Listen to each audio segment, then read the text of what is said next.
For decades, Barbara Mandrell stood as country music's undisputed queen, a woman who seemed to possess everything the entertainment world could offer.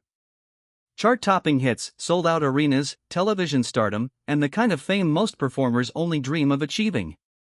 Yet today, at 75, the legendary entertainer lives a life so dramatically different from her glittering past that even her most devoted fans would struggle to recognize it. What happened to the woman who once commanded stages across America, who could play nearly any instrument with breathtaking skill, and who earned the rare honor of winning Entertainer of the Year twice in a row? The answer reveals a story far more complex and surprising than the simple narrative most people believe they know. Many assume they understand why Barbara disappeared from the spotlight. The devastating car crash in 1984 left her fighting for her life, suffering injuries so severe that doctors weren't certain she would ever perform again. Surely that tragedy, combined with the long legal battles that followed, forced her into an unwanted retirement. Others point to changing musical tastes, suggesting that younger audiences simply moved on from her traditional country sound. Both explanations seem logical, even predictable. Yet neither comes close to revealing the real truth. The woman who once thrilled millions by playing saxophone, steel guitar, and banjo often within the same song made a choice that defied everything Hollywood teaches us about celebrity. Instead of clinging desperately to fame as it began to fade, instead of attempting comeback after comeback to recapture past glory, Barbara Mandrell did something almost unheard of in entertainment. She walked away while she still had everything. Not because she had to, but because she discovered something far more valuable than applause. Today, in a modest home far from the mansion that once symbolized her success, Barbara has crafted an existence built on principles that seem almost revolutionary in our celebrity-obsessed culture. She chose obscurity over fame, family gatherings over red carpet events, and quiet contentment over public adoration. Her daily routine would shock those who remember her commanding television variety shows and packing concert halls night after night. Gone are the sequin gowns and stage lights, replaced by something infinitely more precious yet completely invisible to the outside world. But how did a woman who seemed born for the spotlight, who started performing professionally before most children learned to ride bicycles, reach a point where she could turn her back on everything that had defined her for 40 years? The journey from that small girl playing steel guitar in honky-tonk bars to the peaceful woman she has become today wins through triumph, tragedy, and ultimately, a wisdom that can only come from experiencing both the highest peaks and deepest valleys life has to offer. What she discovered along the way might completely change how you think about success itself. Barbara and Mandrell entered the world on Christmas Day, 1948, in Houston, Texas, as if destiny itself had chosen to mark her arrival with celebration. Yet from her very first breath, music surrounded her in ways that most families could never imagine. Her childhood home wasn't filled with typical toys or games but with guitars, banjos, accordions, and every imaginable instrument her parents could acquire. While other children learnt their ABCs, Barbara was mastering chord progressions. While classmates played with dolls, she practiced scales that would eventually captivate millions. Her father, Herbie, balanced his demanding work as a police officer with an unshakable passion for music, while her mother, Mary, provided the rhythm section for their family band. Music wasn't simply a hobby in the Mandrell household, it was the language they spoke, the air they breathed, and the foundation of everything they did together. By age 5, Barbara could read sheet music better than most adults. By 8, she had mastered the steel guitar with such remarkable skill that seasoned musicians would stop mid-conversation just to watch her play. The turning point came in 1960, when 11-year-old Barbara performed at a music trade show in Chicago. Among the audience sat Joe Mathis, a legendary guitarist whose reputation stretched across the entire country music industry. What he witnessed that day left him speechless. Here was a child, barely tall enough to properly hold her instrument, playing with the confidence and technical ability of someone who had spent decades perfecting their craft. Without hesitation, he invited her to join him on stage in Las Vegas, an opportunity that would launch a professional career before she had even reached her teenage years. But the price of early success came with sacrifices that most people never consider. While other children attended school dances and slumber parties, Barbara spent her evenings in smoky honky-tonk bars and concert halls.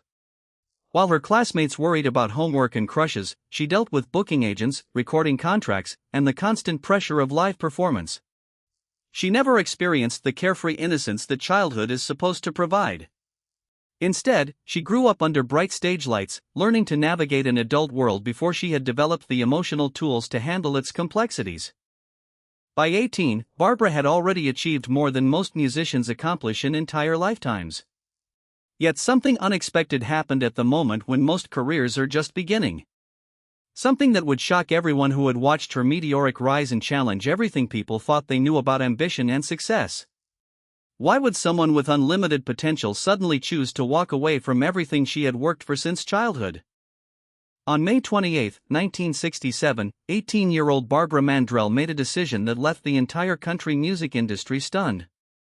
At the very moment when her career seemed destined for greatness, she simply walked away. No dramatic farewell tour, no tearful goodbye to fans, no press conferences explaining her choice. She quietly married Ken Dudney, the talented drummer who had performed alongside her family's band, and when he received orders to serve as a Navy pilot, Barbara chose love over fame without a moment's hesitation. For someone who had built her entire identity around performing, who had spent every day since childhood either on stage or preparing to be on stage, the decision seemed incomprehensible. Here was a young woman with unlimited potential, someone who could command any instrument she touched and captivate audiences wherever she performed. Yet she packed away her guitars, said goodbye to recording studios, and settled into the quiet life of a military wife as if the previous 11 years of professional music had been nothing more than an extended childhood hobby. Those who knew Barbara best couldn't understand it. Record executives watched in disbelief as one of their most promising young stars simply vanished. Fellow musicians wondered how someone with such extraordinary gifts could turn her back on everything they all desperately wanted to achieve. But for Barbara, the choice felt completely natural. After spending her entire childhood and teenage years in the spotlight, she craved something she had never experienced: a normal life with the man she loved. For months, this new existence seemed to satisfy her completely. She embraced the role of young wife, supporting Ken through his military training while discovering what life looked like away from concert halls and recording studios. For the first time in her memory, she could go weeks without thinking about music, without feeling the pressure to practice, and without scheduling her days around performances. It was a freedom she had never known existed. Yet sometimes, the very things we try to leave behind refuse to let us go. During what should have been an ordinary evening at the Grand Ole Opry, Barbara sat in the audience watching other performers take the stage. As the familiar sounds washed over her, as she watched the lights illuminate the faces of the musicians, something stirred within her that she had tried to suppress. In that moment, surrounded by the music that had shaped her entire life, she realized she wasn't meant to be sitting in those seats. The stage was calling her back, and this time, she couldn't ignore its voice. When Barbara returned home that evening from the Grand Ole Opry, she found Ken waiting with the patient understanding that would define their marriage for decades to come. Without dramatic proclamations or lengthy explanations, she simply told him what her heart had realized sitting in that darkened auditorium. Music wasn't just her career, it was her calling, and she needed to answer it once more. In 1969, she signed with Columbia Records, officially launching the comeback that would transform her from a talented young performer into one of country music's most celebrated legends. But success didn't come easily or quickly. For years, Barbara poured everything she had into her music, recording song after song that seemed destined for greatness yet somehow fell short of connecting with mainstream audiences. While fellow musicians recognized her extraordinary abilities, and while critics praised her versatility and skill, the major breakthrough that would establish her as a household name remained frustratingly elusive. She could outplay most artists on multiple instruments, outperform them on stage, and outshine them in the studio, yet something indefinable seemed to keep her just outside the circle of superstardom. The breakthrough finally arrived in 1978 when Sleeping Single in a Double Bed soared to number 1, followed by a string of chart-topping hits that established Barbara as one of country music's dominant forces. If Loving You Is Wrong, I Don't Want to Be Right, and I Was Country When Country Wasn't Cool became anthems that defined an entire generation's relationship with their musical roots. Her extraordinary run culminated in 1988 and 81 when she became the first artist ever to win the Country Music Association's Entertainer of the Year award in consecutive years, a feat that placed her among the industry's most elite performers. Television success followed musical triumph when NBC launched Barbara Mandrell and the Mandrell Sisters, a primetime variety show that showcased not only Barbara's incredible musical talents but also her natural charisma and comedic timing. Week after week, millions of viewers watched her seamlessly transition from heartfelt ballads to comedy sketches to instrumental showcases that left audiences amazed by her versatility. She seemed capable of conquering every entertainment medium she encountered. Yet behind the glittering success, the packed schedules, and the constant adoration, something was beginning to change within Barbara herself. The relentless pace was taking a toll that few people recognized, and the woman who seemed to have everything was about to face a test that would challenge not just her career but her very will to survive. September 11, 1984, shattered everything Barbara thought she knew about her own strength and resilience. Driving along Highway 31 in Hendersonville, Tennessee, with two of her children beside her, Barbara's life changed forever in a split second when 19-year-old Mark White's vehicle crossed the center line and collided head-on with her car. The devastating crash claimed Mark's life instantly and left Barbara fighting for her own survival with injuries so severe that doctors weren't certain she would ever walk normally again, let alone return to performing. The physical recovery proved brutal: broken bones, a shattered ankle, a damaged knee, a serious concussion, and memory loss that erased precious moments from both her personal life and professional achievements. Yet the emotional wounds cut far deeper than any broken bone. For months, Barbara battled depression and struggled to remember the very songs that had made her famous. The woman who had built her identity around bringing joy to others could barely find reasons to smile herself. When Barbara finally returned to the stage in 1986, audiences welcomed her back with thunderous ovations, celebrating what appeared to be a miraculous comeback. She could still sing with that unmistakable voice, still play multiple instruments with remarkable skill, and still command a crowd from the moment the spotlight found her. But those closest to her noticed something fundamental had shifted. The burning ambition that had driven her since childhood had been replaced by a quieter wisdom, a deeper understanding of what truly mattered.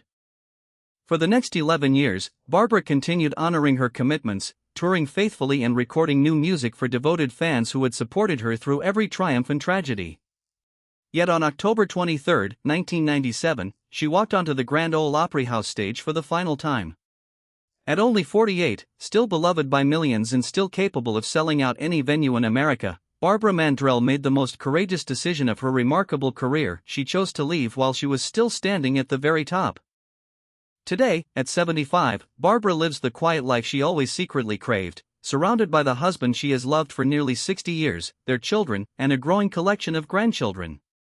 She sold the magnificent Fontanelle estate that once symbolized her success, choosing instead a modest home where family dinners matter more than gold records and bedtime stories with grandchildren bring more satisfaction than standing ovations ever could. The woman who once captivated millions discovered that life's greatest performance happens far from any stage, in moments too precious for applause, surrounded by love too deep for fame to measure.